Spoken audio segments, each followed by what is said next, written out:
Et bienvenue dans ce podcast où on va parler du chapitre de biologie, la contraction de la cellule musculaire.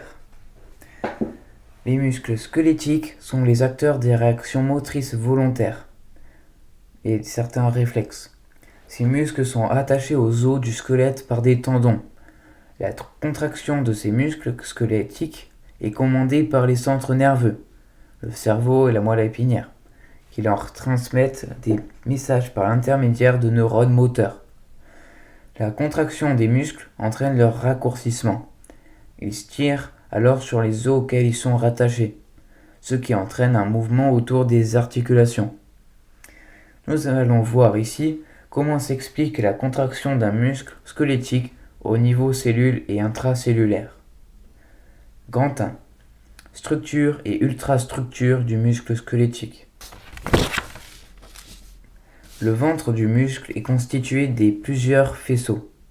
Chaque faisceau est entouré par du tissu conjonctif et renferme de très nombreuses fibres musculaires. Ce sont les cellules musculaires. Petit 2. Observation microscopique et ultrastructure. Les myofilaments fins, ce sont l'actine, et les myofilaments épais, ce sont la myosine.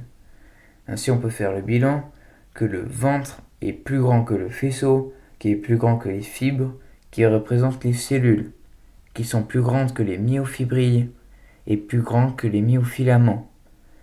Ce sont les protéines. Chaque fibre musculaire est une cellule géante de 10 à 100 micromètres de diamètre et de 3 à 12 cm de longueur. La membrane plasmique, sarcolème, recouvre un cytoplasme ou sarcoplasme, renfermant de nombreux noyaux allongés, périphériques et ou plusieurs faisceaux de mifibrilles. Entre les fibrilles, on note la présence de très nombreuses mitochondries. On note également la présence dans le sarcoplasme d'une importante quantité de glycogène, polymère de glucose. Il est coloré en rouge par une protéine comparable à l'hémoglobine du sang. La myoglobine qui fixera les molécules d'oxygène, de dioxygène apportées par le sang. Petit 3. Les myofibrilles. Les fibrilles musculaires ou myofibrilles sont des cylindres allongés, faits de disques alternativement clairs et sombres, ce qui donne l'aspect strié.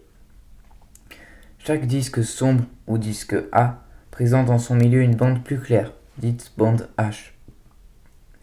Chaque disque clair est formé en réalité de deux disques I, séparés par la strie Z. Les disques de même nature, se trouvant sensiblement au même niveau, leur succession produit une striation très nette.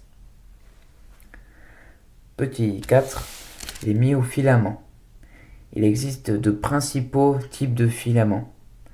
Filaments d'actine, ce sont les filaments fins.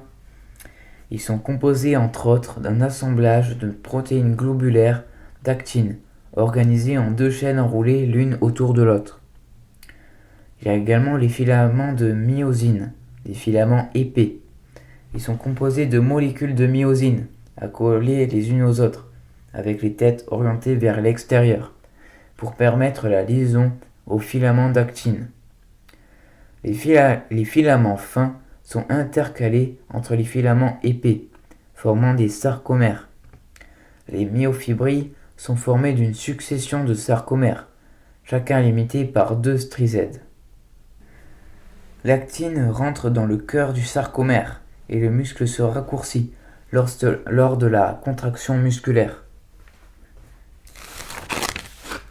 Petit 2. La contraction musculaire est visible par le raccourcissement des sarcomères, c'est-à-dire le rapprochement des stries Z. Ce raccourcissement s'explique par un glissement des filaments d'actine au milieu des filaments de myosine. Petit 3. Les étapes de la contraction musculaire. La contraction musculaire est une réaction qui consomme de l'énergie. Elle nécessite donc de l'ATP pour se produire. Elle se déroule en 4 principales phases. La tête de myosine se fixe au filament d'actine, premièrement. Ensuite, on a le basculement de la tête de myosine vers le centre du sarcomère. Ce basculement provoque un glissement du filament d'actine entre les filaments de myosine, c'est la contraction. Par la suite, l'ATP se fixe sur la tête de myosine, qui est fixée à l'actine. Cette fixation permet de libérer la tête de myosine de l'actine. Et enfin, on a l'hydrolyse de l'ATP en ADP plus P. La tête de myosine est mise sous tension. Tant qu'il y a de l'ATP dans le milieu, les têtes de myosine peuvent pivoter et faire avancer le filament de myosine entre les molécules d'actine. Ce cycle peut se reproduire plusieurs fois par seconde. Un filament épais de myosine peut être en contact avec 6 filaments fins d'actine. Les mouvements des têtes ne se font pas tous en même temps, ainsi.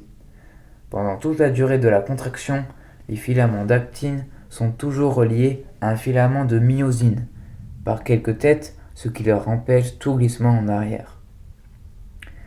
En conclusion, les déplacements relatifs de deux protéines présentes dans les cellules musculaires, l'actine et la myosine, sont responsables de la contraction musculaire et donc de la production de mouvements. Cette activité s'accompagne d'une consommation importante d'ATP. Dans la cellule musculaire, la production d'ATP est possible par respiration cellulaire ou par fermentation lactique. Toutes les autres cellules animales ou végétales produisent de l'ATP par respiration et ou par fermentation. La structure et le métabolisme de la cellule musculaire sont particulièrement adaptés à la production d'ATP, à la mise en réserve de métabolites, glycogène notamment, et peuvent être modifiés par l'entraînement.